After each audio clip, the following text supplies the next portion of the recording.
Alors, nous reprenons, Baruch Hashem, cette partie supplémentaire, n'est-ce pas, dans le chapitre 2 de Habakkuk.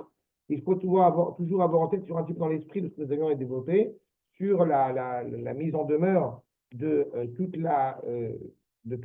l'empire, n'est-ce pas, de Nebuchadnezzar, et que ce développement des empires s'est avéré, bien évidemment, contre-productif à l'égard de Nebuchadnezzar. D'accord? C'est ce que nous avions souvent indiqué. Jusqu'à un moment donné, les peuples, quels qu'ils soient, que Nebuchadnezzar a voulu s'imposer à eux, finissent par se révolter contre lui. Hein?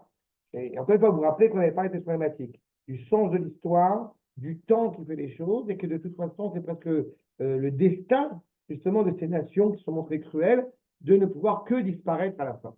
D'accord? Maintenant, reprenons les versets, s'il vous plaît. Donc, de 6 à 8, Vav, Chet, ligne 35 de cette première feuille, donc on s'est arrêté ici. Allo ele, Chulam alav, Mashal Isaou Melitza, Hidot lo, Vayomar Avei Amarbe lo, Ad Matai Umarbid alav Aftit. Il y a, sans rentrer pour l'instant dans les détails,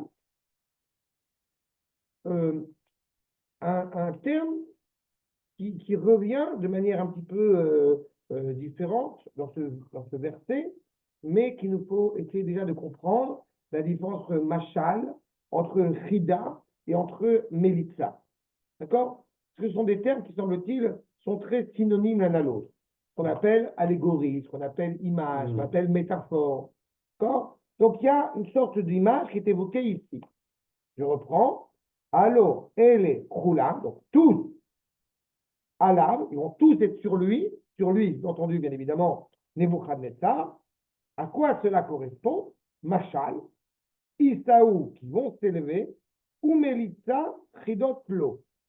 Et cette image, je traduis, je n'arrive pas à le traduire traduire que ça a un sens, ce que je veux dire maintenant. Mais cette image, cette allégorie, qu'ils vont donc s'élever, c'est en soi une devinette, une question qui est insolvable au Melitachidot, l'eau, pour lui. De toute façon, je traduis vraiment et c'est le plus littéralement possible. Qu'est-ce qu'on est en train de dire? Vous avez, bon, je disais un référent qui n'a rien à voir, excusez-moi de ce référent, mais pour la cette chose. Vous connaissez cette série de films Océan Shmoné, Océan 12?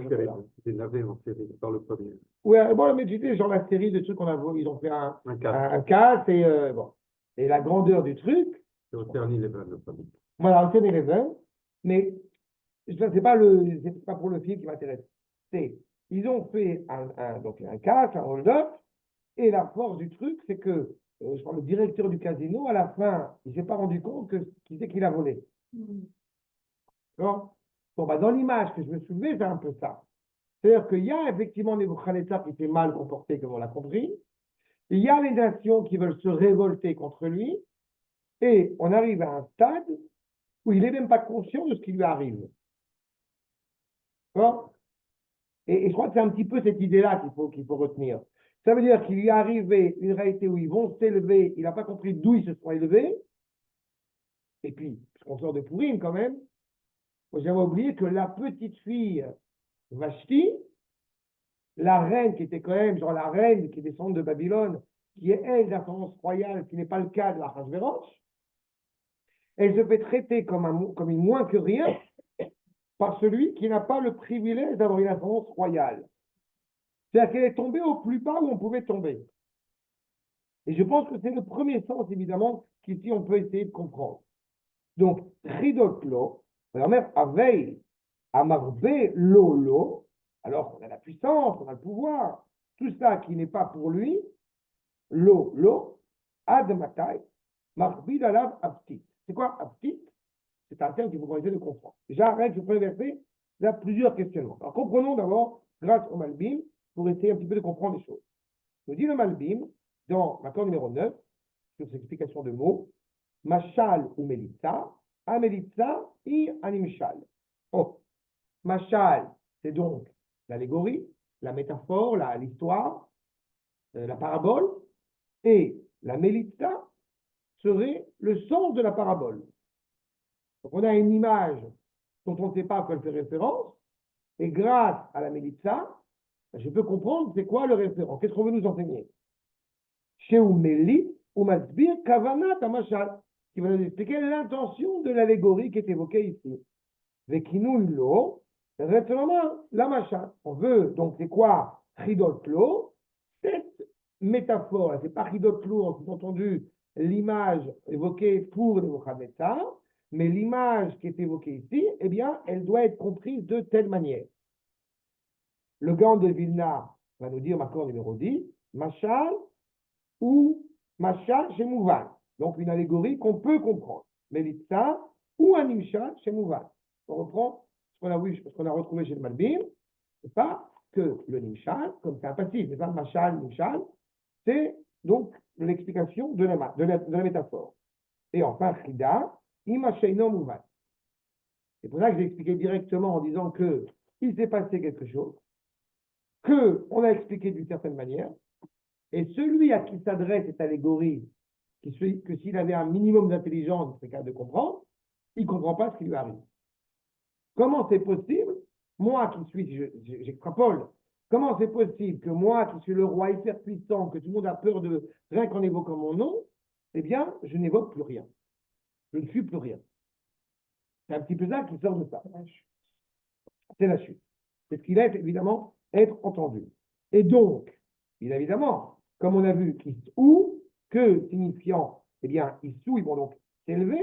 Vous avez, l'accord numéro 11, le Mesoudat Trion, la 7, qui dit ça, on a vu dans la paracha, n'est-ce pas, on a parlé la semaine dernière, c'est l'élévation. La 7, paracha Nasso, c'est élevé. Donc, Issou, Inyan, Arama.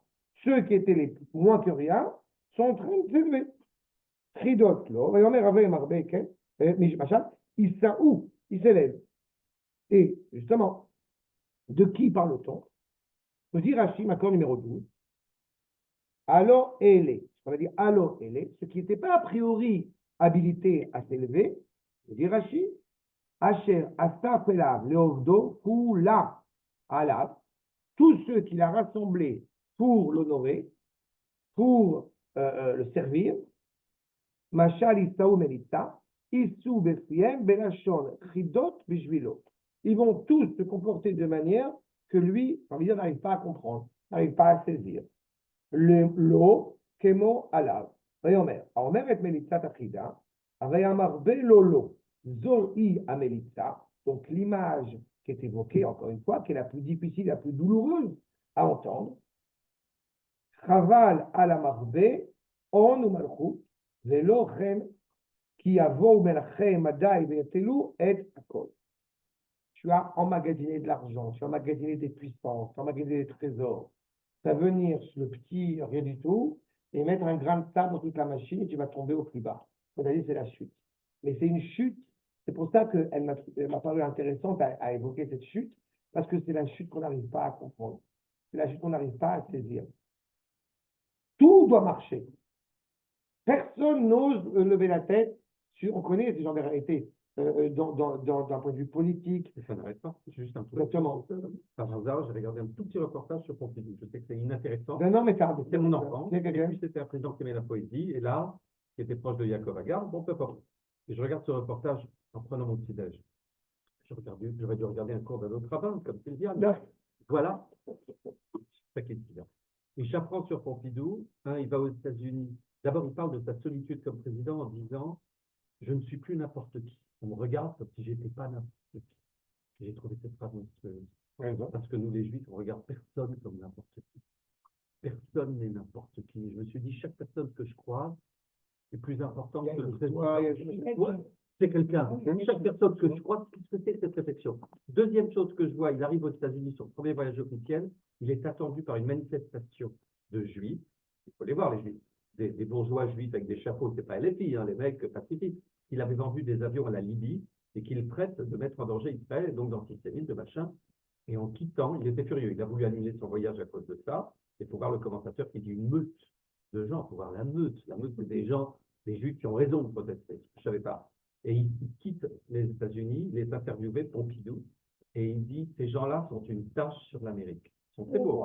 Et dernière chose, il est malade pendant des mois, et il refuse de le voir. La veille de sa mort, son fils raconte qu'il ne savait pas qu'il allait mourir. C'est-à-dire qu'il se croyait, il dit, le président ne peut pas être malade.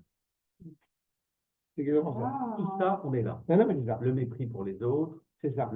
Et pourtant, c'est Pompidou, c'est le meilleur d'entre eux. Depuis, c'est la dégringolade. C'est l'ego, en fait, hein, c'est tout. Hein. Oui, mais c'est l'ego. Mais quand tu atteins un certain pouvoir, automatiquement, tu as une dimension d'orgueil. On n'a pas l'ego, c'est qu'il ne sait pas d'où il vient.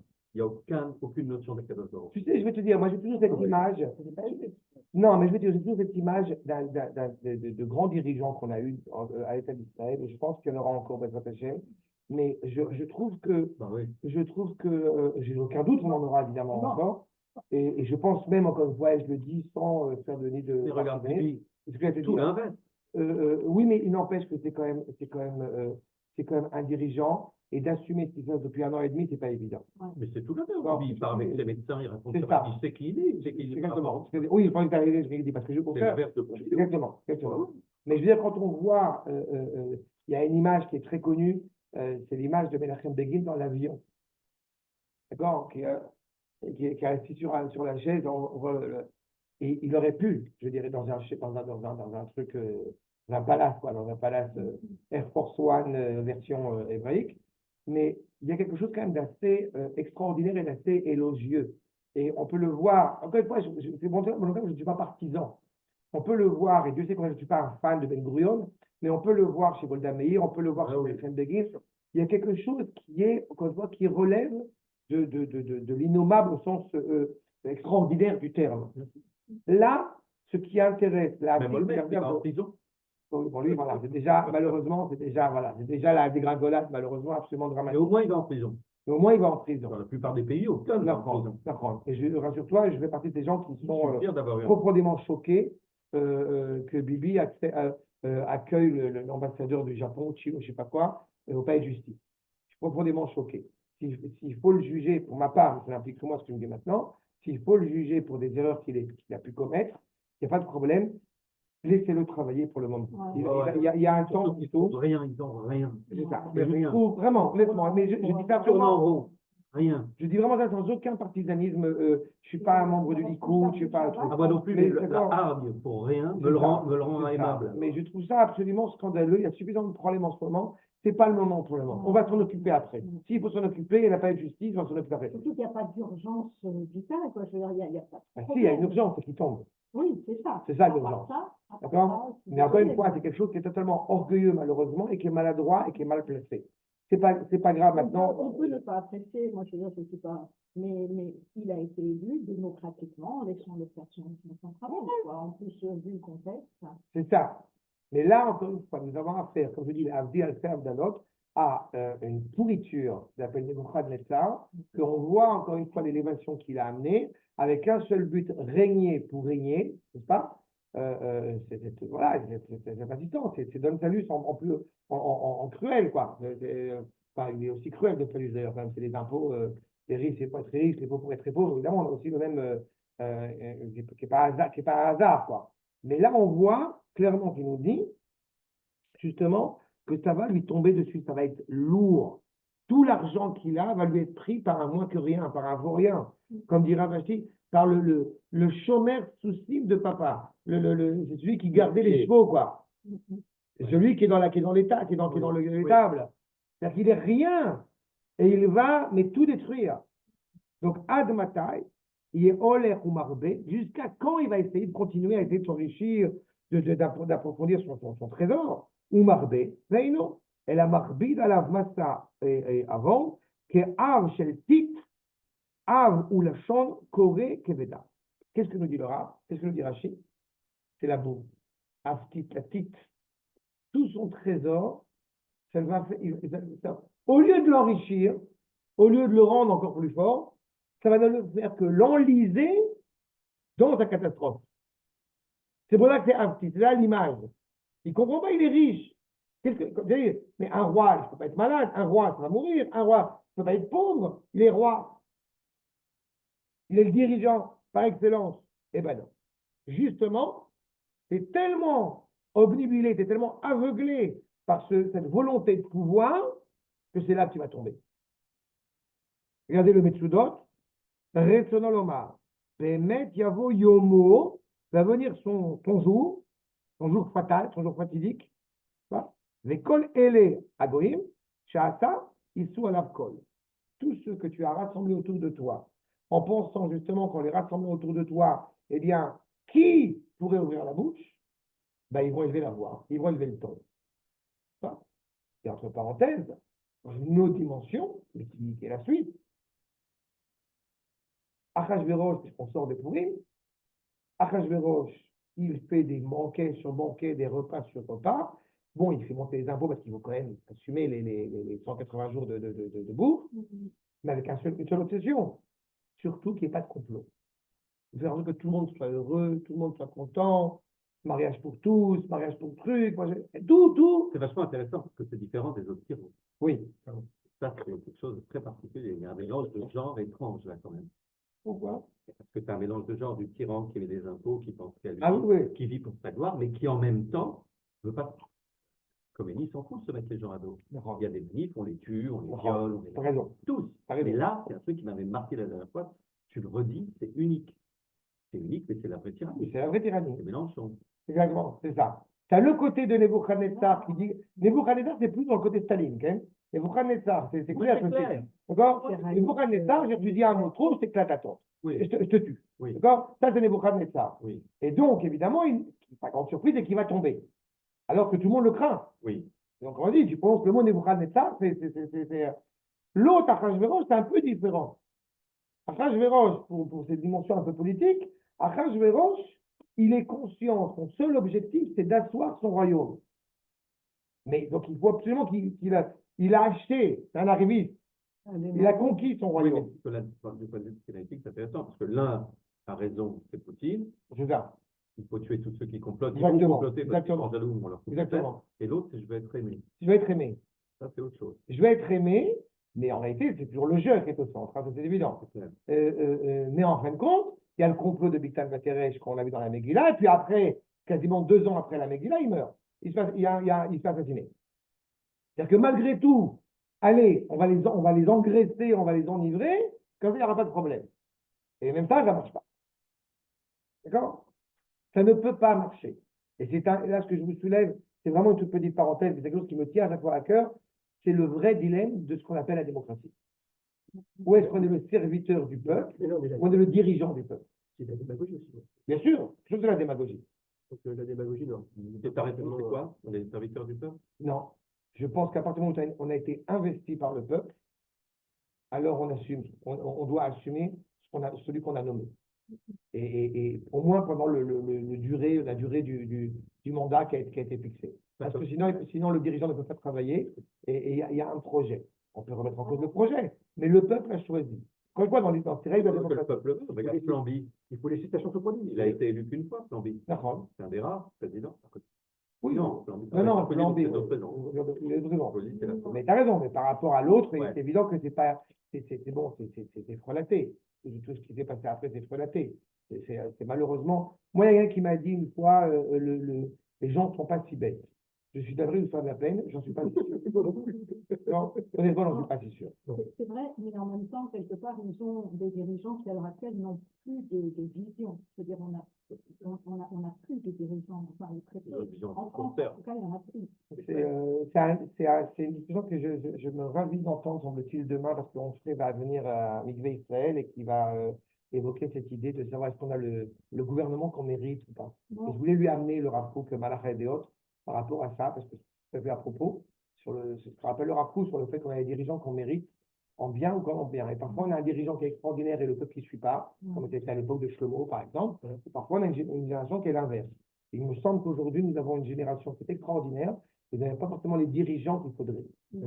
Mais c'est une vraie réalité, c'est une vraie réflexion. D'accord? Ouais, je suis très intéressé par ce qui va soulever par rapport à ça. Mais je pense qu'évidemment, pour pouvoir arriver de toute façon d'un côté comme de l'autre, il est clair que le je, le ani, l'ego ne peut pas être au centre. Que tu sois le serviteur du peuple ou que tu sois le dirigeant du peuple, tu peux pas être au centre. C'est peut-être le serviteur du pays, en tout cas du clan, et pas, C'est ça, pas des individus. pas des individus. On a bien vu avec Mordechai, puisqu'on en a vu cette semaine, Mordechai, il est aimé de la majorité de son peuple. Mhm. Pourquoi la majorité? Si tu es aimé de tout le monde, c'est dangereux. Ouais. Mhm. Voilà. C'est ça, tout à fait. D'accord? Et c'est exactement ça. C'est vraiment une question délicate, mais encore une fois, j'aurais pu le répéter. Pardon? David Améler, pour qu'il soit aimé par tout le monde, il a fallu- Ah, David Améler, il a été aimé par tout le monde avant d'être le seul, et pour qu'il arrive à être aimé par tout le monde, il a fallu qu'il fasse beaucoup de choses. Il a fallu que Shaul, non, mais il a fallu qu'il se passe toute la révolution. N'oublie pas que l'aïeul de Mordechai a quand même traité David de chien. D'accord?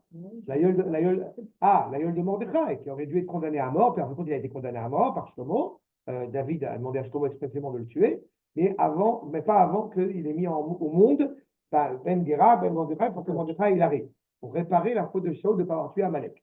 Et donc, tu as eu une révolution catastrophique, et à côté de cela, effectivement, David, à un moment donné, il a réussi à avoir la cohésion du peuple. C'est pour ça qu'il est parti s'installer à Yerushalayim, parce qu'il y avait tout le peuple qui était avec lui. Yerushalayim, Ir, Shekoubra, la Yerdav, tout le peuple est avec lui. Donc là, oui, ça marche, mais on voit le prix qu'il a payé. Les enfants de David, la révolte, les insultes, les colibets. Certains se sont demandé est-ce que David il peut faire partie du peuple juif, d'accord? Et il a assumé avec humilité, avec force, il a continué à ça. Je veux dire, tu as le dirigeant, mon cher Rabbeinu, qu'on connaît, on a traversé Kitita, qui est quand même le meilleur avocat qu'on ait eu pour le peuple juif, mais on lui a pas fait que des joies de vivre, quand même, pas, on dit que des cadeaux. Pendant toute sa vie, il a œuvré que pour l'âme Israël. On a choisi sur le temps qu'en réalité, le bon dirigeant est celui pour qui le moi n'existe pas. Le moi. Le moi. C'est sûr. Non, le moi n'existe pas pendant cette période-là. Et il est loué après. Et il est loué en conséquence. C'est fondamental qu'on me dise ça. Il est loué en conséquence. Il ne pense pas à lui. C'est pas qu'il se déprécie, mais il est là au nom d'un Israël. Et c'est ça toute la force, encore une fois, du dirigeant auquel nous aspirons. Vous savez, le fils de Netanyahu a dit, il y a quelques années de ça, il a pris une photo de son père à 2-3 heures du matin qui est en train de travailler. Yahi. Ouais. Et Et il a pris cette photo avec un œil en plus très admiratif du côté pour son père, quoi. À 2-3 heures du matin, il est en train de travailler. C'est-à-dire qu'on peut trouver ça pas grotesque ou c'est démagogie. Non, c'est pas démagogie. Mais c'est ce qu'on attend encore. Une cadence. C'est un travail encore une fois, de l'honneur. C'est full time, c'est pas. C'est full time. Et Nebuchadnezzar, bien évidemment, l'Avdi al de l'autre, on est loin de ça. Ce qui l'importe, c'est son pouvoir de régner en lui. Bibi, il a quand même mangé des glaces de la pistache. Donc, quand même, faut pas exagérer. Il y a un jardinier à César. Même Macron aussi. Quand même, quel luxe. Non, mais tu comprends sur quelle bêtise on est en train de parler, de savoir Ouais, mais qu'il la a. fille, il adore Macron. Ils sont très proches. Ils sont Bah, dans les voilà. bras, c'est merveilleux. Bah, Ah ouais, voilà. il dans les bras, il t'adore. Ah bon? Hein? Oh là là, c'est mon- Non, la fille n'en est pas. Non, la fille. Il a envie d'être aimé des nations, pas juste de la terre. C'est un cauchemar. C'est vrai, pas un cauchemar. C'est du n'importe quoi. Là, encore vous avez l'exemple. Et après, il ne dit pas en de partisanisme. Ce sont des gens qui sont élus, tu te demandes pourquoi ils sont élus. Ils sont beaux.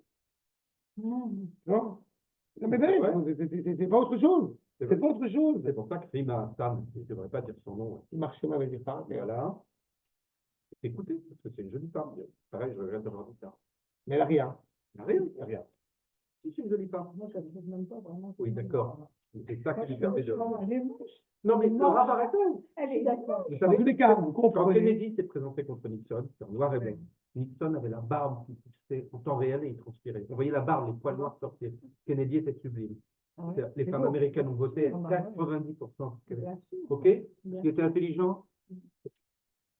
Il était Il beau. était d'une grande intelligence. Éthique et esthétique, ça compte. Il était d'une grande intelligence. Mais énorme. D'ailleurs, il faut toujours avoir en tête qu'il est mort juste avant d'avoir arrivé à négocier les territoires de Judée et Samarie avec Israël. Pour le meilleur président américain qui nous aime et qu'on aime, et machin, etc.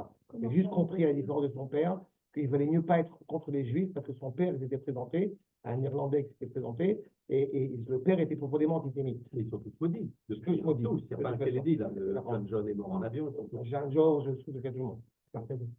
Quoi? Kennedy, à ce moment, n'était pas du tout bon pour les Juifs. Ah ouais. D'accord? Oui, je veux savoir. Et ce qui m'a soulevé sur Pompidou, que je ne savais pas Moi sur non plus. Pompidou, mais tu vois, rien que ça montre bien encore une fois à quel point, entre sur et dominateur sur de lui-même et dominateur, entre Pompidou, c'est une tâche pour l'Amérique, vous voyez à quoi on parle. Mais à cause de la gueule. Qui est l'homme préféré politique des Français en ce moment? Il se présente aux élections. Un des plus grands antisémites. Un médiocre. De Villepin. C'est une horreur absolue. Ah oui, c'est un beau gosse aussi, ouais. Très. C'est une horreur absolue. C'est une horreur Absolue. Un imposteur complet. Et en fait, vous remarquerez que tous Il ces a un gens-là, visage très diplomate. mais vous très remarquez, poésie. vous remarquerez, malheureusement, c'est ça le sujet, vous remarquerez que tous ces gens-là, ce qui est quand même au centre, c'est eux. C'est eux. Oui, c'est clair. Il n'y a rien au-dessus de l'ego. Il n'y a que l'ego qui marche. C'est parce qu'il dit, Mais c'est ça encore, Oui. mais c'est pour ça que je dis. Les gens ne peuvent pas le dire. C'est ça encore plus. Évidemment que c'est pas l'objectif. En tous les cas, donc toutes ces nations, bien évidemment, ont osé lever la voix, ont osé ouvrir la bouche. Machal, Vamre, Melita, Asher, Chidot, Sheba. On reprend le Metsude Daïm, accord numéro 13.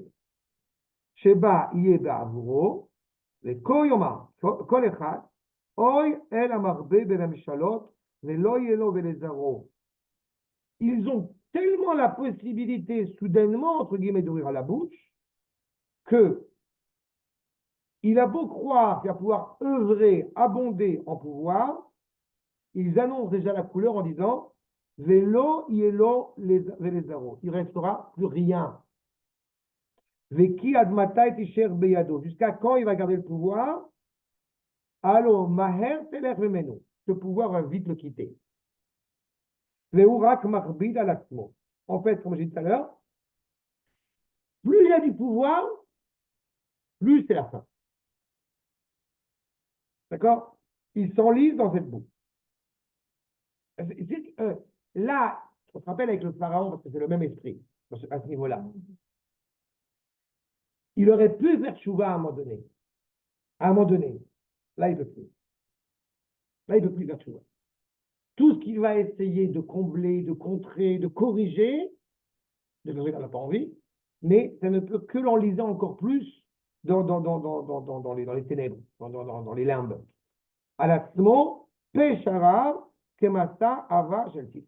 D'accord? Il a fait de tellement fautes, il a eu tellement de cruauté. Je vous répète encore une fois, l'histoire a montré à quel point, et on avait souvent trouvé la cruauté de Nebuchadnezzar, qui était absolument terrible. C'était absolument sans contexte. D'accord? C'est l'image du type, quand même, qui, bon, les Romains ne sont pas mieux non plus, hein, mais c'est l'image du type, quand même, qui prend la poule et la faim et se sert, quoi. La poule, elle est vivante, on arrache la patte de la poule. D'accord? Aujourd'hui, ça nous paraît genre des trucs qui sont impensables de le faire. Mais c'est cet esprit de cruauté-là chez lui. Oui, il n'arrive pas, il a aussi, c'est vrai. Bon, c'est-à-dire, j'avais déjà soulevé que moi, je ne suis jamais méprisant à l'égard des Extrêmes-Orient, parce que c'est un peu le côté, comme je dis à chaque fois, un petit peu le côté méprisant et ethnocentriste et orgueilleux du bon occidental, qui croit que les huîtres et le homard qu'on entend crier et que les grenouilles et que les escargots, c'est genre, c'est plus, tu vois, c'est mieux, c'est plus sympathique. D'accord? Donc, c'est pas, tu vois, moi, j'ai pas cette, voilà. Mais oui, c'est l'Arnouna, là, peut-être. C'est ça, lui, non, c'est l'Arnouna. Mon père m'a appris à manger tout de suite. Il m'a dit, tu mets le citron et tu vois si elle se rétracte. Mais c'est dedans, c'est l'Arnouna. Ah, c'est l'Arnouna. Non, mais merde, évidemment, c'est la grosse Arnouna. Et c'est super bon, l'Arnouna, c'est la mort. Comment? J'ai compris. C'est du Yiddish, l'Arnouna. D'ailleurs, tous les cas, vous voyez bien clairement ce qu'il nous a indiqué. Maintenant, j'ajoute, regardez ce que nous dit donc le Malbim, parce que, ok, allo ele, de qui on parle? C'est là où c'est terrible. Il a fait tellement de mal dans sa vie que c'est pas une nation qui va s'opposer à lui, c'est tout le monde. Le monde entier est contre lui. Allo, ela, kul, ele, kulam, kolam imashakava. Tous les peuples qu'il a conquis. Alav, machal isu. C'est ceux-là qui vont clairement s'élever, qui vont clairement, encore une fois, essayer de s'opposer à lui. Imshilu alav, bemachal, mi isheu, lové, tamid. Ils ont pris, c'est quoi l'image ici? C'est l'exemple, l'illustration que nous ont fait le Malbim. Tu as fait comment dirais-je, tu as fait des emprunts toute ta vie. À un moment donné, il faut rendre. C'est ça en réalité. Mi love tamid et ma'ot me'achirim beribit. Tu vas payer des impôts. Tu vas payer des taxes sur tout le mal que tu as fait. Ve'ino love ma'ot letzorech atzmo, rak letzorech achirim. Et il n'a pas pris cet argent a priori pour lui, mais pour le besoin d'autrui. Ve'u, mais kabbalah tashlomé ma'ot, et donc il reçoit en réalité donc eh bien le paiement de ce crédit. Vegam leshalem et taribit, et aussi il doit payer la taxe, l'impôt supplémentaire. Il a emprunté à long terme avec taxe. C'est-à-dire qu'il n'a pas seulement été le roi de régner, on reprend sur la question de l'ego. Quand on est roi, il faut qu'il y ait un minimum d'ego. Ce n'est pas un hasard si dans la tradition juive, un roi, il a le droit d'avoir 4 femmes, d'avoir 18 femmes, c'est ça. 4, c'est le citoyen, lambda. Oui. Mais 18, c'est pour le roi. C'est une preuve d'ego, ça? Non, mais parce qu'à partir du moment où tu Tu as un as... peu de masochisme. Je vais te dire, à partir du moment... Non, je vais te dire à quoi ça répond. On te dit clairement dans la paradoxe Shoftim que c'est bien, que c'est bon pour un roi surtout de ne pas avoir trop de voitures, trop de chevaux. L'homme arbet soussim. L'homme arbet soussim, l'homme arbet nashim. Mais en réalité, il y a quelque chose qui est tout à fait vrai, c'est qu'un roi, il a ce travail, comme tout à l'heure, ce travail de longue haleine qui est constant, et il a aussi, il est énormément respecté et choyé, et il a le pouvoir. On voit bien ce qui se passe chez des gens qui ont le pouvoir. Je dis ça malheureusement, hein, en tout dans, que ce soit le président de l'État d'Israël, que ce soit dirigeant de Et donc, le pouvoir, il peut amener à un sentiment de contrôle sur beaucoup de choses. Le sentiment de contrôle sur beaucoup de choses, alors il faut le contrôler. On a dit l'Omar B aussi. Il a beaucoup de voitures, mais il doit être cadré. Mais on ne peut pas l'empêcher d'avoir beaucoup de voitures. Parce que la force que lui a donnée Akadosh Baruch Hu pour entrer, entre guillemets, dans la politique, elle engage aussi en contrepartie qu'il va utiliser cette force à bon escient. c'est pas forcément dit, c'est rare. Non, mais c'est une réalité qui est, comme je l'ai dit, c'est une réalité qui est induite par sa fonction. C'est comme ça, c'est une force d'énergie. C'est ça, exactement. Exactement. C'est pour ça que je dis ça.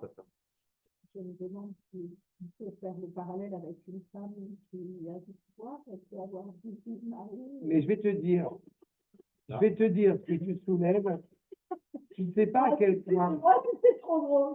Non, alors je vais te dire. D'abord, Là, c'est vraiment ma go. non, mais c'est super important ce que je dis parce que je vais te répondre. La première, d'abord, c'est qu'une femme, d'accord, de manière générale, elle n'a pas un rôle public. De manière générale.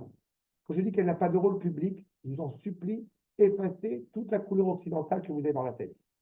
Ne pas avoir de rôle public, c'est ne pas dire avoir de rôle du tout. D'accord? Si on n'avait pas eu de Vora, une kol hakavod Barak, une kol hakavod justement Ish Lapidot, si on n'avait pas eu de Vora à Nevia, eh bien malheureusement on n'aurait pas su avoir la force de se battre comme il faut se battre. On a souvent trouvé cette idée que la femme elle est derrière. Derrière ne veut pas dire qu'elle est moins importante ou qu'elle est négligée ou qu'elle est méprisée. D'accord? Ce qui est intéressant, c'est que je vous soulève une petite halakha. Il y a une question de savoir si on doit s'accouder quand on boit le verre de vin. Et on dit que les hommes doivent s'accouder, les femmes sont dispensées, sauf les femmes qui sont importantes. Qu'est-ce que c'est que les femmes qui sont importantes? Golda Meir. Golda Meir a l'obligation de s'accouder quand elle boit le verre de vin de Pessah. D'accord? Chez Golda Meir, comme vous savez, c'est le meilleur homme qu'on a eu à cette gouvernement. D'accord? Non, mais ça veut dire qu'il y a des femmes exceptionnelles. Il est évident qu'on ne peut pas légitimer ça parce que la problématique, c'est la problématique évidemment de l'adultère et que l'adultère passe par la femme et ne passe pas par l'homme. On peut maintenant commencer à discuter 3 heures, mais l'homme n'est pas l'adultère. Ah, l'adultère, ce n'est que la femme. Ok. La problématique de l'enfant bâtard. Ce soit ma femme. Non, mais non, l'adultère existe. Non, l'adultère existe parce qu'on a déjà expliqué qu'il y avait des comptes à rendre envers son épouse, mais simplement un enfant, un enfant eh bien, qui sort d'un homme n'est pas un bâtard comme un enfant qui sort d'une femme. Ah, je savais pas. C'est ça la différence. D'accord? Et c'est une application douloureuse au niveau ilchatique. D'accord? Mais là, on parle effectivement, et j'ai beaucoup aimé cette expression de Arnaud, on parle encore une fois, d'énergie. Un roi, il a un rôle exceptionnel. Il ne faut jamais oublier, excusez-moi, parce que c'est vraiment important d'avoir ça en tête. Il ne faut jamais oublier que quand un roi, encore une fois, je reprends Bibi Netanyahu par rapport à notre Premier ministre, mais quand Benjamin Netanyahu se présente, ce n'est pas Benjamin Netanyahu à titre individuel. Quand il est jugé pour des méfaits ou non à titre individuel, ce n'est pas notre problème maintenant. Il n'est pas un juif, il est le dirigeant de l'État d'Israël. Il est le peuple juif. Moi, qu'il y ait des Russes qui soient pour Poutine ou contre Poutine, je m'en fous. Pour le moment, Poutine, c'est la Russie. Non, mais il faudrait qu'il y ait un journal qui ait dit du bien de lui. Parmi tous les journaux, il y en aurait un qui aurait été plutôt à droite et son dirigeant aurait été à midi. Voilà. C'est horrible. Pourquoi tu dis du bien de lui? Ouais. Ça Ah prouve à ouais, quel non, point c'est Midi ça. est corrompu. Quoi. C'est Il ça. a corrompu tout le monde. C'est ça, c'est terrible. Non, ils n'ont rien. Rien. Ils n'ont rien. Bon, en tout cas, c'est un petit peu ça l'idée, quoi. Donc, Il s'est l'idée énervé, d'avoir il a quand même un problème cardiaque, et il s'est énervé au tribunal il y a 3 semaines. Il a piqué une violence en disant vous n'avez rien, vous me faites perdre mon temps, mais il a raison. Mais c'est pour ça qu'on peut reprendre aussi comment dire, la réforme de ce système actuel de la gaz, parce qu'il y a vraiment quelque chose qui ne va pas. Quand vous comprenez que je reprends les je reprends le Nebuchadnezzar, parce que vraiment on arrive, mais qu'on comprenne bien cette On est problématique-là. tellement proche de Mais c'est ça, Oui, c'est sûr, bien sûr. Et dans le monde entier. Mais parce que, mais j'ai tout à fait raison. C'est C'est incroyable. dans le monde entier. Et dans le monde la entier. assurance des problématiques du dirigeant, c'est Il vraiment. n'y a que Trump qu'on ne voit pas là. Parce que je ne pense pas que Trump. Non, je suis sérieux, je ne pense pas que Trump, il parle de lui tout le temps, mais je ne pense pas qu'il veuille diriger le monde. Oh, si. Non, je pense qu'il a une morale. Non, Très bien. d'abord, j'aurais pas à parler de morale ou non. Il veut diriger le monde. 18 ans, ça ne suffira. Non, mais je pense que. Non, mais je vais te dire un truc. Parce que c'est très juste ce que tu dis, par contre. Je pense que, au risque peut-être de vous surprendre, mais l'Amérique intéresse beaucoup Donald Trump. Voilà. Ah oui, oui. D'accord? Voilà. America First. Tu comprends? Pour ça, oui, il est enregistré, oui. Et ça, c'est une qualité, encore une fois. Après, je te promets, je ne suis pas du tout un fan de Trump, ni en bien, ni en mal. On ne sait pas ce qu'il va faire, on ne sait pas ce qu'il Et là, les gens ont été choqués D'accord. parce que les mecs qui l'entourent, Rubio, qui nous adore, et tous les autres, se sont présentés à la télé avec une croix. Et j'ai regardé pourquoi, c'était une fête chrétienne, des cendres. Ah, oui, Je ne connaissais pas. Et le mec avait une croix parce qu'il croit, il va à l'église et tout. Et bien, moi, ça m'a pas choqué. Non, bien sûr que Même on n'est pas plus choqué que ça. Genre, on se Non, mais je veux dire, c'est des mecs qui savent qu'il y a un roi, c'est des gens qui Il a savent une qu'il y a quelque foi. chose au-dessus d'eux. c'est bien. C'est énorme. Tu vois? Ils ont une foi. Mais Voilà. encore une fois, c'est là, je reprends pour mon propos. Nebuchadnezzar se fout totalement de l'aspect politique, se fout totalement même de la grandeur de la Babylonie. Ce qui lui importe, Voilà. c'est lui. Voilà. D'accord? N'oubliez pas que le pharaon, c'est pour ça que j'ai pris en référence, le pharaon, quand il a construit des empires en Égypte, eh bien, il les a appelés les Baptistes, il les a appelés Python et Ramsès. C'est quoi l'objectif?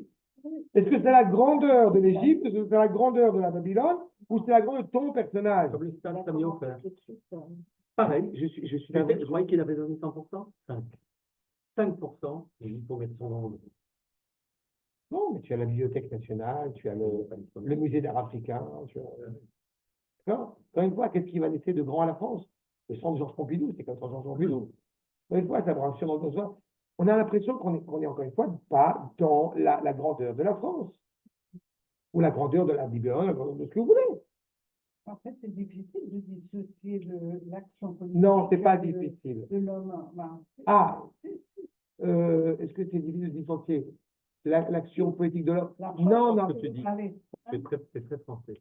Je te comprends. Mais je ne suis pas d'accord. c'est pas facile.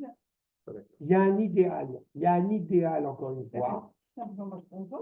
Ben Gurion, ce n'est pas un des hommes qui a marqué politiquement le plus Israël. Qu'est-ce qu'il a laissé? Une petite maison avec une bibliothèque à Sde-Boker. Il n'y a rien. Il n'y a rien, son nom. Tu n'as rien. Tu as une petite maison que tu peux aller visiter, absolument magnifique. C'est important à Elle aller fait voir. 50 mètres carrés. Avec son lit au milieu de la bibliothèque. Tu as vu que sa tombe, elle est là. C'est à Tu moins as de vu la 30 ans tombe. Pompidou. Et enfin, moi, je répète, je ne suis pas un fan de Ben Gurion et de Paula. Mais vous avez vu la tombe de Ben Gurion et de Paula Ben Gurion? Mais c'est des petites tombes de rien du tout. Il est où l'édifice impressionnant? Et même son choix Mais non, mais c'est le dirigeant politique, le premier dirigeant politique de l'État d'Israël. et son choix d'aller dans le désert Mais oui. pour attirer justement et pour Tu comprends tu comprends à quoi on a? Il y a un film qui a été fait qui s'appelle Dernier jour de Ben Gurion. C'est tout sur lui avant qu'il meure. il est dans sa maison, il marche dans le désert, il rencontre les gens du monde entier, il leur donne rendez-vous là-bas. Oui, c'est un documentaire sur lui. Ok. Extraordinaire. Une Donc, modeste- vous comprenez, je vous répète à quel point, encore une fois, on est totalement dans l'antithèse de ce que représente les Mohammedans. ואין לו גבול, הנה, אין לו גבול בזמן של הבית תמיד ואינו משלם. Il emprunte, il emprunte, il emprunte. Il n'y a pas de limite à sa foutaise, à sa fantaisie, encore une fois, et il ne paye pas. Je suis désolé, encore une fois, Don Talus veut de chasteté, veut de pauvreté. Ah non, Seigneur, ça fait ça. On est dans la richesse absolue, à outrance. Ou Marbil Allah, Afkik, et encore une fois, il s'enlise dans cette boue. Encore une fois, il s'enlise dans ce dû, il est débiteur. Débiteur, débiteur vis-à-vis de ce qu'il doit. Il a emprunté, il a fait du mal autour de lui, et donc il s'est enlisé dans cette richesse absolument abominable, sans réparer. Quand même, vous savez, on fait les tarifs ensemble, mais c'est toujours moi quelque chose qui m'a marqué. Quand vous demandez c'est quoi le meilleur roi de la France, on va dire à 90%, je pense, hein, sans vouloir m'avancer, Louis XIV. Je ne dis pas que c'est le bon roi pour moi, mais le roi qui est la grandeur par excellence, c'est Louis XIV. D'accord? Non, C'est Nobel qui a mis sa culotte à l'envers. non, mais le Louis XIV, c'est celui qui est le plus sinon, c'est Napoléon. Mais c'est un roi. c'est un empereur, mais c'est pas. non, mais dans la question de, quand vous dites Louis IX, je ne crois pas appeler ça Louis, que Dieu préserve, mais, parce que Louis IX, il a pourri de toute façon. Mais Louis XIV, oui, en tant que tel, si vous me permettez, c'est la révocation du diplôme. Il n'y a aucune tolérance chez Louis XIV. D'accord? Tout le monde le voit comme le grand roi pas possible. Il n'y a aucune tolérance chez Louis XIV. Et on pourrait faire la liste de tous les dirigeants qui faisaient le truc. Absolument l'horreur absolue de Staline, l'horreur absolument de qui voulait en Allemagne, déjà. Et du coup, tous ceux qui restent sont ceux qui ont été affreux, enfin, je veux dire, Louis XIV, Napoléon. Oui. Les seuls rois qui ont été, les seuls rois en France qui ont été, c'est pas un hasard, les seuls rois qui ont été en France, des rois, comme j'ai coutume de le dire, tout à fait jovial, tout à fait agréables pour justement les Juifs, qui ont été justement des bons rois, c'est Henri IV et Louis XVI. C'est qui? Henri IV et Louis XVI. Henri IV et Louis XVI. Les deux ont été assassinés. Les deux ont été assassinés. Mais Louis XVI était très gentil avec les Juifs. Mais il n'a pas duré, il n'est pas resté longtemps. Jusqu'à Il avait les idées courtes. C'est ça. D'accord? Mais Henri IV, bien évidemment, est pareil. On voit l'humilité d'Henri IV. Oui, parce que pareil, il a pensé au peuple. Là, on dit la poule au pot, l'expression c'était la poule au pot le dimanche, c'est lui qui avait investi cette idée-là. Il n'était pas catholique, il était protestant, et donc du coup, il avait vécu cette. Ça, c'est vrai que c'est différent. Les protestants, mais tu as raison. Protestants, rien à voir. C'est très différent. Par rapport aux Juifs. Surtout les débuts. Après, c'est avéré que malheureusement comme une catastrophe, mais tu as raison. Mais c'est tout à fait ça. C'est-à-dire que je dis, et quand on regarde la vie à l'autre, la grandeur de la royauté dans le peuple juif, c'est David. David et Shlomo. Dans les Shlomo, pour la grandeur, pour le faste, même dans ce faste, tu connais que ce n'est pas un faste qui est totalement intolérant et un faste qui est méprisant. Au contraire, c'est un faste justement qui va enrichir le monde entier. De sagesse, de grandeur, de... Tu vois, la comparaison, parce qu'encore une fois, il ne faut pas comparer, mais Shlomo, tout le monde venait pour le jugement de Aaron. Et l'autre tordu, là, dont tu parlais, il fallait pas dire son nom, là, c'est pareil, il voulait le comparer à Shlomo. Parce qu'il voulait juger aussi, etc. Alors qu'en fait, c'est pas du tout la même approche. Parce que c'est l'orgueil, parce que le moi est présent. Shlomo, justement, comme tu le sais, Shlomo, quand il veut déplacer le Aaron Abrit, donc l'arche d'alliance, pour la déplacer à l'inauguration du Beth Amikdash à Jérusalem, nous dit le Midrash, les portes, elles ne s'ouvrent pas. Elles ne peuvent s'ouvrir qu'au moment où il invoque le nom de David. Donc, vous voyez déjà l'humilité. On est déjà totalement ailleurs. Là, on voit bien, il a emmagasiné constamment. Parce que malheureusement, le schisme qui a eu lieu à l'époque de Shlomo, ça soulève une grande question qu'on soulève en général à Kohélet, à l'époque de Sukkot. Quand tout va bien, à ce moment-là, on se demande pourquoi on vit. Si on avait eu la réponse à cette question, eh ben, on n'aurait pas eu la déchéance pour le. Mais le schisme des enfants de Shlomo, bien, a fait malheureusement juste montrer que le peuple n'était pas encore à la hauteur. Et tu as raison, mais le premier Beth Amikdash était extraordinaire. La génération était une élévation spirituelle extraordinaire. Tout ça grâce à David. Le deuxième était moins bon, le deuxième, il était déjà en préparation à l'exil. Mais il est évident qu'on a eu le schisme et les impôts étaient pourtant très élevés à l'époque de Shlomo, par exemple. Et pourtant, les gens étaient heureux. C'est pour ça que ça montre encore une fois de plus que le problème n'est pas un problème des impôts. Quand on est tous ensemble, qu'on est heureux de vivre, qu'on est heureux d'être. Je paye une fortune, je suis tellement heureux de payer en Israël. J'aurais bien aimé payer un peu moins. De qui? André, Regarde, André. mince, pourquoi tu l'as pris? Moi j'attendais, je me. Je l'ai pris parce qu'il n'y avait pas d'André. Ça va, Bodaï. C'est Donc, le Ramat Valim, accord numéro 15. Sauf, Akol Atid Larzor Betoch Hakdusha. Tout cela n'a qu'un seul but. Toute cette élévation de Nebuchadnezzar, qui de toute façon ne fait que tomber, on avait rappelé qu'elle devait ramener des étincelles de sainteté vers Eretz Israël. Cette force-là, encore une fois, n'a de sens que quand elle va être ramenée à la Gdusha. En fait, tout ce qu'il a préparé comme terrain, c'est pour Israël. Ce qu'il doit comprendre, pour revenir sur Havakouk, comprend le sens de l'histoire, comprend le temps, la patience. Tu vois ça à court terme, tu vois ça à long terme. Troisième point qui nous est en fait soulevé pour arriver à ça, c'est que tout ce qu'ils ont fait, c'est pour Israël. Oui, en fait, il ne faut jamais perdre le fil, quoi. C'est ça. Enfin, à la sortie, il y a quelqu'un, il y a un grand dirigeant, en fait. Exactement. Exactement. Et ça arrive comment? Je reprends, regardez le verset 7. Allo, feta yakumu. C'est quoi feta? Vous voyez, verset 7, je reprends. Allo, feta yakumu. Noshrecha v'yekitsu miza'azecha, va'ita limshisot lamo. C'est quoi? Allo, feta yakumu. Comment est-ce qu'ils vont se lever tous contre toi? Nous dit le Metzudat Sion, l'accord numéro 16, ou Kemo, Pitom. Ça, on va programmer. Excusez-moi encore une fois de faire des références, mais vous auriez attendu il y a 1 an et demi qu'on soit là où on est aujourd'hui? Non. Et on aurait attendu il y a 1 an et demi d'être là où on était il y a 1 an et demi par rapport à il y a encore 3 ans? D'accord? C'est encore une fois, on a beau essayer de contrôler, de dire, non mais ça va se passer comme ça. Qu'est-ce qui me font rire les statistiques? Alors, pour qui tu vas soutenir? Qui est le prochain président? Qui est le prochain premier ministre? Qui est le prochain? Mais, faut arrêter à un moment donné. Pitom, Noshrecha, qu'on a parlé de ribit, de prêt bancaire. Noshrecha, vous savez, c'est la notion de prendre la traduction littérale, c'est la morsure. Pas Nosher. En réalité, tu te prends plus, quoi. Donc, Pitom, ils vont se lever. Milachon, Neshicha, Vechatouk Imashinaim. Ils ne vont pas te lâcher. Et vous connaissez ça, l'immonde, que personne ose prononcer son nom, que les gens ont peur, ils vont te mordre. Ils vont arriver à ta fin.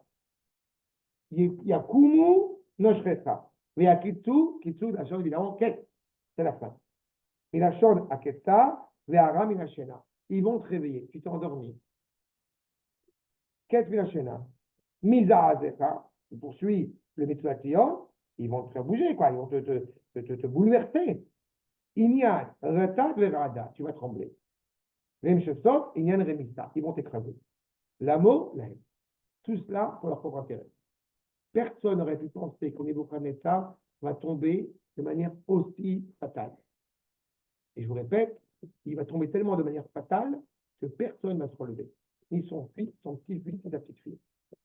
C'est fini. Exactement. Exactement. Et tu te rends compte de ce qu'on est en train de parler? Il est où maintenant l'autre?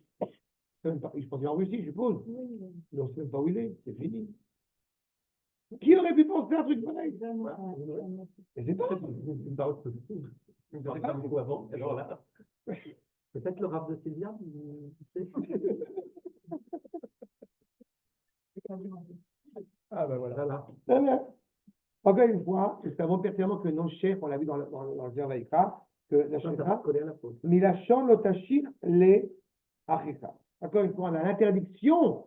C'est pour ça que c'est pas hasard cette image qui est absolument extraordinaire. C'est que dans la tradition juive, on n'a pas le droit de prendre des intérêts sur notre prochain. D'accord? En réalité, on doit se soucier de son prochain. Ne pas prendre d'intérêt sur son prochain, c'est aussi parce qu'on veut lui permettre justement de pouvoir être pleinement indépendant. Le meilleur amour qu'on a à l'égard de son prochain, c'est de lui permettre de pouvoir s'assumer. D'accord? À l'échelle nationale, il y a quelques années, fait une série de cours sur la justice sociale sur le Rav Kook, et on voit que ce qui est demandé de la part de l'État n'est pas de me donner de l'argent. Ce qui est demandé de la part de l'État, c'est de me donner un travail.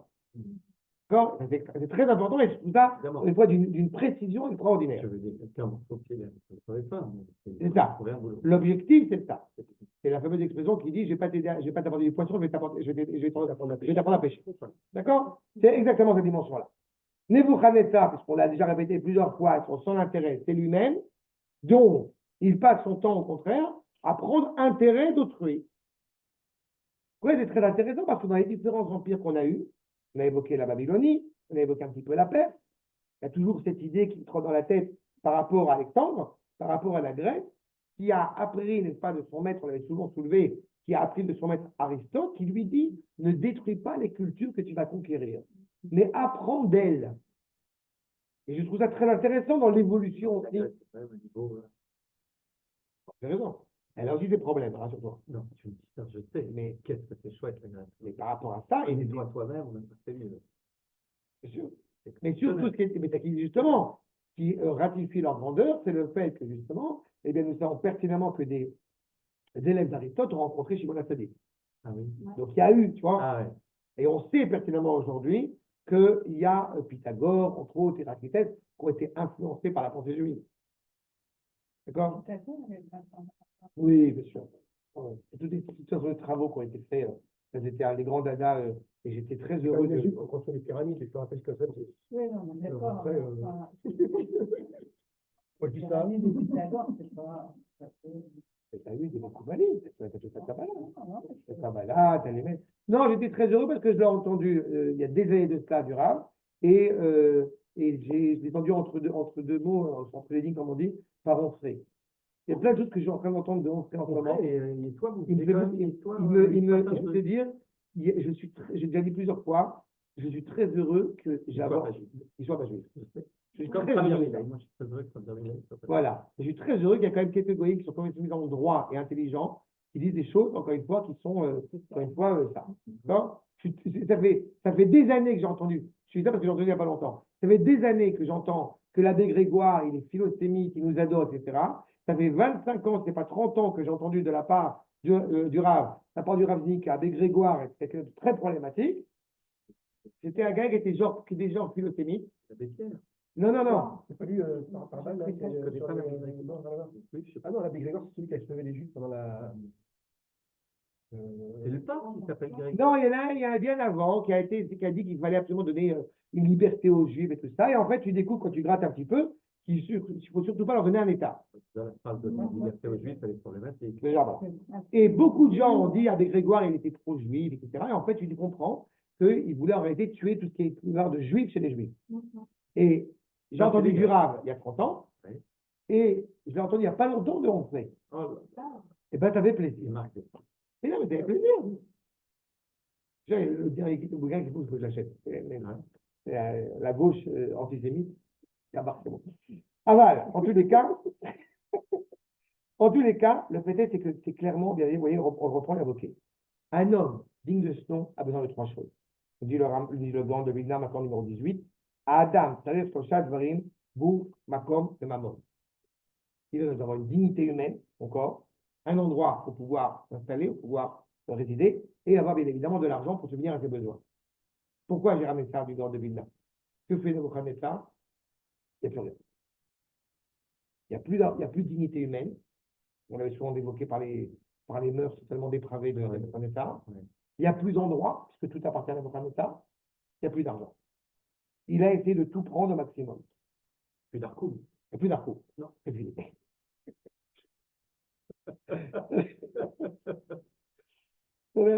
Aval, justement. En réaction à cela, vous avez la diligence d'Akadosh Baruch Hu qui est derrière. Tu ne t'attendais pas à ça, ça arrive. Et c'est terrible parce que ça montre encore une fois, ce n'est pas coutume, la liberté que la Baruch Hu donne à l'homme pour pouvoir donner une force à un pouvoir, à un royaume, à un État.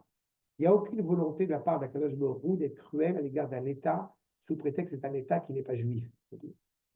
Seulement, tous les plus grands dirigeants, malheureusement, n'ont eu de cesse en réalité de casser leurs jouets, de casser l'opportunité qui leur a été donnée. Tellement vrai. Exactement. D'accord? Et c'est ça qui est terrible. Et c'est pour ça qu'il n'a pas le choix. Tu n'avais pas de légitimité à Achashverosh des trois. Tu as déjà fait une absurdité en faisant un repas absolument mais désastreux. Tu fais un repas, tu vas faire l'innommable. Malgré tout, il t'a permis d'être roi. Et pourquoi tu vas détruire? C'est toutes les problématiques qu'on retrouve dans tous les dirigeants qu'on a. Est-ce que D'abord, Bah oui. non, mais pourquoi? Parce que regarde, c'est tout ça. Là, Hachem, il est obligé de se servir Pardon, Rachel. j'allais dire, tout ce subterfuge, entre guillemets, d'ailleurs, d'arriver jusque-là, à pousser les royaumes d'Esther jusqu'au dernier retranchement, pour qu'enfin, nous faire comprendre à nous qu'il faut qu'on se réveille. ah ouais, mais malheureusement, Ouais, il n'aurait pas pu dire, hey, les mecs, réveillez-vous, quoi. oui, mais il y a une opportunité. Les goïms, encore une fois, à court terme, ils ont libre arbitre, on va dire. D'accord? Il ne faut pas de toute façon attiser le sens de l'histoire. Ils peuvent construire quelque chose. Il faut reprendre les enseignements du Ramat Vali et des étincelles de sainteté qu'ils peuvent construire. Et donc, il est important qu'ils les construisent. Mais à la rigueur, ils auraient pu disparaître librement, dignement de l'histoire, et puis voilà, et puis on avance. Vous laissez lire notre histoire. Par exemple. D'accord? Sauf que malheureusement, leur histoire, elle est parsemée de cruauté absolument innommable. Et pourquoi ils ont besoin de cruauté pour asseoir leur Mais c'est pouvoir? l'orgueil. Oui, mais la cruauté est dirigée vers. Mais tant que tu existes, je ne suis pas, tant que tu existes, je ne suis pas le seul sur Terre. Mais c'est la nature humaine. On les dérange. Il n'y a pas que ça. Mais on les dérange. C'est très bien. Non, c'est pas vraiment la nature humaine. Parce que c'est la nature humaine au sens. Quand tu as un ego, ton ego, C'est ça, si ouais. tu n'as pas la Torah pour te mettre une limite, Ah, c'est ça, oui, t'as raison. ou si tu n'as pas ta femme pour te mettre une limite, tu n'as qu'une envie, c'est tout. Oui, mais moi, j'ai aucun Tout problème pour le moment que la France elle vive sa vie, que l'Angleterre vive sa vie, que. Non, j'ai aucun problème, quoi. Mais regarde le foot. Ça Regarde prend les une matchs de tournure, foot. ouais. Regarde la France contre l'Angleterre. Ils pourraient se réjouir tous. Ils se mettent sur le même ici en Ukraine. Ils sortent des couteaux pour ça. Si tu veux. Oui, oui. Sauf qu'on devrait interdire le foot. Bah, tu as dit quand même, quand c'est Maccabi Tel Aviv. Parce que Maccabi Tel Aviv, quand même, c'est un peu. Ça me Non, tape. mais tu as vu à quel point ça exacerbe peut-être la fraternité, le sport. Ça exacerbe le pire truc. Ouais, c'est parce qu'encore une fois, c'est la C'est bassesse l'ego de pur. l'esprit. Le Oui, mais mec c'est d'en la face, bassesse c'est de mon ennemi, il l'esprit. faut que je gagne, mais qui tu es? Tu gagnes rien. T'as 12 débiles, comme disait Leibovitch, je sais pas combien ils sont. Je sais que t'aimes pas Leibovitch, mais au moins il disait ça. Le créateur avec un ballon. Ah bah avec un violon. Alors là, Il y a aussi, tu remarqueras, la vraie victoire. Comment? Le chef d'orchestre, raison. le chef d'orchestre s'appelle le Ménatsea. oui, Ménatsea, c'est la victoire. bien sûr. C'est ça. Oh, Tout le monde sera en cacophonie totalement. Encore une fois, là, le vrai pouvoir, c'est de pouvoir permettre à l'autre d'exister en dignité. exactement. Ça, c'est le vrai pouvoir. C'est vraiment Malheureusement, Même au niveau d'une famille. Hein, c'est ça le bien sûr. seul qui a pas d'instrument. Bien sûr. Et il tourne le dos au public. Extraordinaire. Et j'ai vu ça encore justement pendant que j'attends du Michel Pourri au Shabbat. Je fais gaffe parce que mon fils revient à la maison et on parle de Torah, de machin.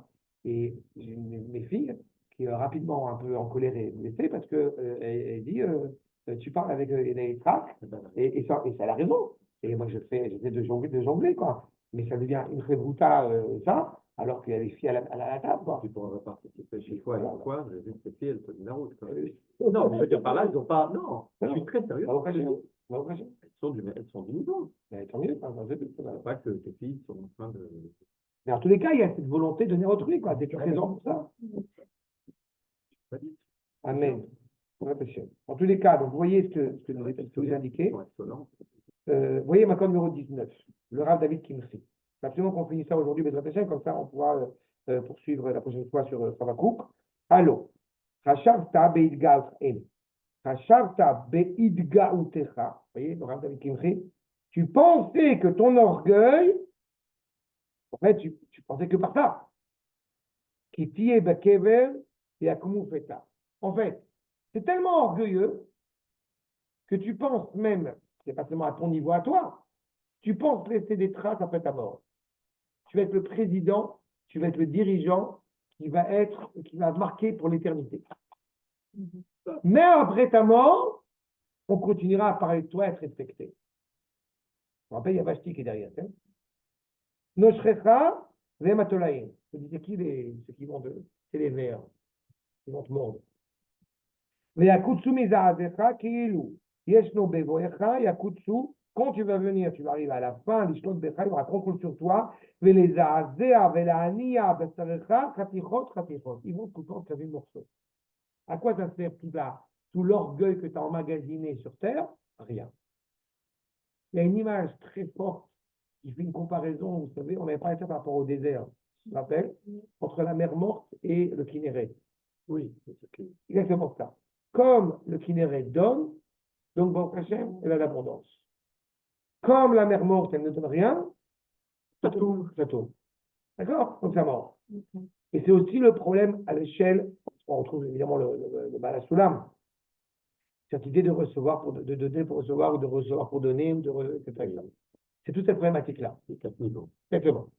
Et le niveau, bien évidemment, le plus exceptionnel, cette compréhension que tout ce pouvoir, toute cette capacité, toute cette intelligence, toute cette richesse que je te loue, eh bien, elle n'est faite que pour pouvoir, eh bien, améliorer les gens qui sont autour de toi, le monde qui est autour de toi. Dans le cas contraire, puisque tu es concentré sur toi, tu fais de l'autotune, automatiquement, bah, tu vas être Vaïta les Bishosat Lamo, chez Sous Besarecha. Ils vont séparer ta chair, on peut dire. C'est-à-dire, ils les mettent, Yes les Parshoken Neshrecha ou Medaazecha, Amar, Beavu Bashata. Donc, ils vont te séparer. Ta dynastie, c'est pas viande seulement de la chair humaine, ta dynastie va se mortifier. Il lui est reproché, tu as évoqué tout à l'heure la descendance de Shlomo, ça lui est reproché à un moment donné, malheureusement. Cette réalité-là, qui a amené à la chute et le schisme, est aussi reprochée. Il avait la grande intelligence, Shlomo. On n'a pas parlé d'humilité, Shlomo. Voilà. Et Dieu m'en préserve d'être présent avec un Shlomo. Mais c'est très compliqué, cette dimension-là. D'accord? Be'avur Balchatar ben Beno, Sheba al Babel, Pitom, donc il vient justement en Babylonie, Pitom Chail Melech Parat, vient la royauté de Perse, Vénéral Balchatar, Vechi Babel. Il a supprimé la royauté qu'on pensait encore une fois indétrônable, la royauté de Babylonie, par un moins que rien, comme on l'a expliqué. Je poursuis, le Malbi. Donc ils vont se lever, le Créanécher, Tarbit, on a vu, je ne sais pas juste qu'est souligner. En fait, toutes ces nations, elles ont raison. Elles vont demander leur dû. Tu as voulu leur porter préjudice pendant des années et des années. Et bien, automatiquement, bah, ça se paye, ça se rend. Ça doit s'occuper. Et toute la problématique, encore une fois, la question coloniale, de savoir, vous savez qu'on entend ces dernières années sur tous ces empires qui ont colonisé des nations à terre entière. Et puis, est-ce que c'est une bonne chose ou une mauvaise chose, la colonisation? Mais je crois que faut être conscient à un moment donné que la réalité, c'est pas dans ce sens-là.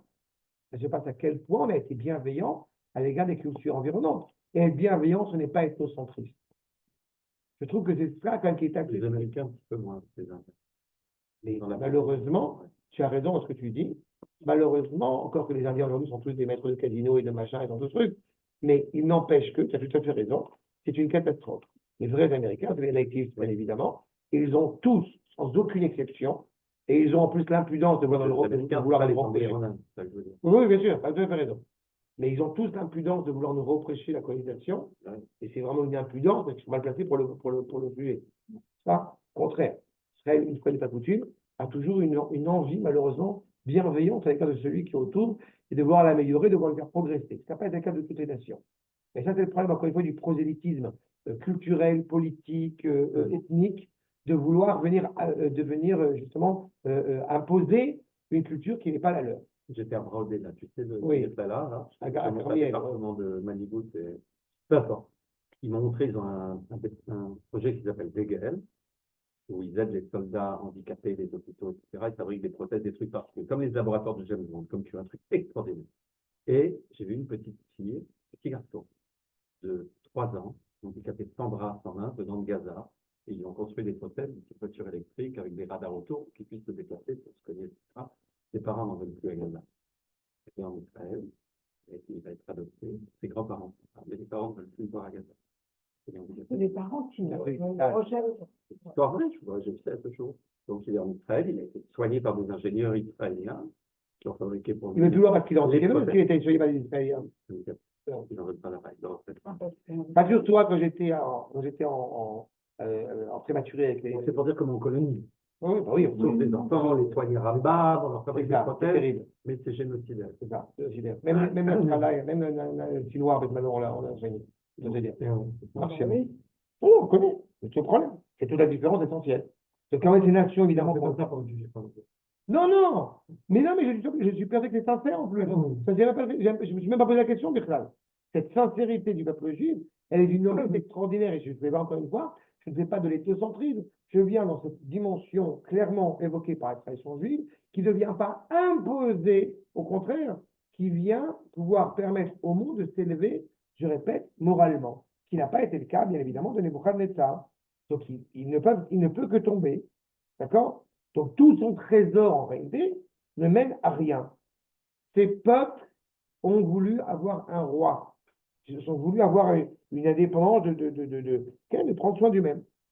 Et bien évidemment, comprenez bien, je terminerai avec là, vous voyez le verset 8, je reprends, qui ata shalvat goim, rabim. Toi qui es donc, a priori, la sérénité de ces nations, de beaucoup de nations, n'est-ce pas? Ishalucha kol yeter, amin, midmei adam, le Hamas eret keria, le kol yoshveba. Là, encore une fois, vous allez bien voir à quel point ce n'est pas d'actualité. Changer. Regardez directement le Malbim, si vous voulez, l'accord numéro 21. Shalvat, donc Mixerat Shalal, tu as un trésor énorme qui, a priori, c'est intéressant parce que le Rav ne dit pas Shalva au sens de sérénité, mais au sens de trésor. Et c'est intéressant parce qu'il y a une ambivalence, une polysémie, j'ai envie de dire dans le terme, parce que comme si en réalité, eh bien, tu as la possibilité d'avoir beaucoup de trésors, ça te permet a priori de pouvoir assumer la sérénité autour de toi. Au contraire, ce qui a été fait, ça a été évidemment des choses absolument dramatiques. Amin, Metsayen, et les Meler, si on parle des peuples, elles ont une indépendance politique. Mida et Para, tout cela, encore une fois, ils avaient des rois. Tu n'as pas eu d'autre objectif que de les massacrer. On a dit Midme Adam, le sang, c'est évoqué du verset du sang. Évidemment, si on comprend au sens un peu plus profond, le verset du sang. De quel sang? Du sang de Adam. C'est qui Adam? C'est Israël. Adam, c'est Israël. D'accord? Adam, c'est Israël. Donc, tu n'as d'autres possibilités en réalité, puisque tout ça est motivé par un orgueil déplacé, tu n'as d'autres fonctionnalités que de détruire Israël. Et donc, automatiquement, Hamas Eretz. Quand on a Hamas Eretz, tu as volé une terre, quand on n'a pas dit de quelle terre il s'agit, on sait de quelle terre il s'agit. Automatiquement. C'est pour ça que Rachid nous dit quoi? Hamas Eretz. C'est quoi? Eretz Israël. L'objectif premier de Nebuchadnezzar, il est là, comme l'objectif de tous les dirigeants qui, encore une fois, ont là. Comment ils ont le sentiment d'avoir réussi? Parce qu'ils ne disent pas tous les chemins mènent à Jérusalem, mais tous les chemins mènent à Rome. À long terme. D'accord? Kéria, je vous rappelle, c'est écrit après, le Hamas Eret Kéria. Kéria est un des noms de Jérusalem. C'est pour ça qu'on le retrouve. Ainsi, nous rappelle Rashi, Kéria, l'accord numéro 22, Kéria et Yerushalem. Donc, encore une fois, l'objectif, ce dirigeant politique, comme d'autres qui vont le suivre, n'a d'autre but que son ego personnel, que d'être imbu de soi, et ça se traduit par la volonté de remettre en cause la morale, le bien, celui qui est Akash Borou, donc Israël. Israël, encore une fois, est toujours l'épine, est toujours l'aiguille qui empêche au monde de pouvoir avoir aucune limite dans leur orgueil, mais surdimensionné. Je termine, vous voyez, l'accord numéro 23. Comme la femme avec l'homme. De la même manière, à l'échelle, bien sûr, à l'échelle globale, c'est ça. Et ce qui est intéressant dans cette image, et là je vais la femme, elle limite à l'homme, elle devient un cadre à l'homme. On a dit d'humaniser l'homme. Mais là où c'est absolument terrible ce que je veux dire maintenant. Là, je suis content. C'est terrible. Pourquoi c'est terrible? Parce que l'homme, en général, qui est évoqué, c'est Akadosh Baruch Hu. Et la femme, c'est Israël.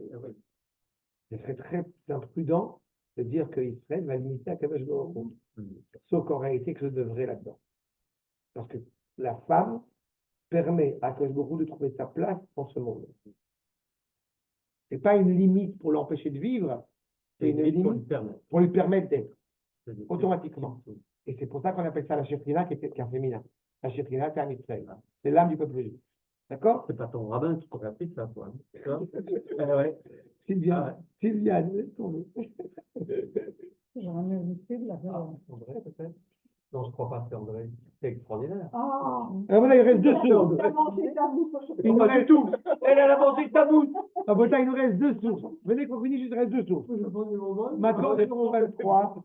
Il nous reste 2. Tu fais quoi le mercredi soir? On a peut-être un. Non, on va faire ça. Il nous reste juste 2 sources. Kiata shalvat, be'avour shata shalalta akum. Comme tu as en réalité pris le trésor à de nombreuses nations, la reine ishalelu otra, donc ils vont prendre ton trésor. Yeter agoyim asher isharu velo kalitam. Tous ceux que tu n'as pas réussi à détruire, ils vont te détruire, qui s'ajoutent à ceux bien évidemment qui vont te détruire. Midme Adam, Kolze encore une fois, vient avec du sang énorme qui a été versé. N'oublions pas que, encore une fois, si je fais des parallèles, eh bien, avec ce qu'a voulu faire Hitler en détruisant le peuple juif, en fin de compte, il détruit le monde entier. C'est son objectif. C'est constant dans cette réalité-là. Donc, Hamas, bien évidemment, mais Sibat à Hamas, puisque le Hamas, je rappelle, le Hamas, c'est un vol manifeste qui est mené à l'égard d'Eretz Israël et de Yerushalayim, et bien évidemment, tous les gens qui y siègent, donc à Israël. Et enfin, le Gaon de Vilna, vous avez en Makon numéro 24, il nous dit c'est quoi, Kiria?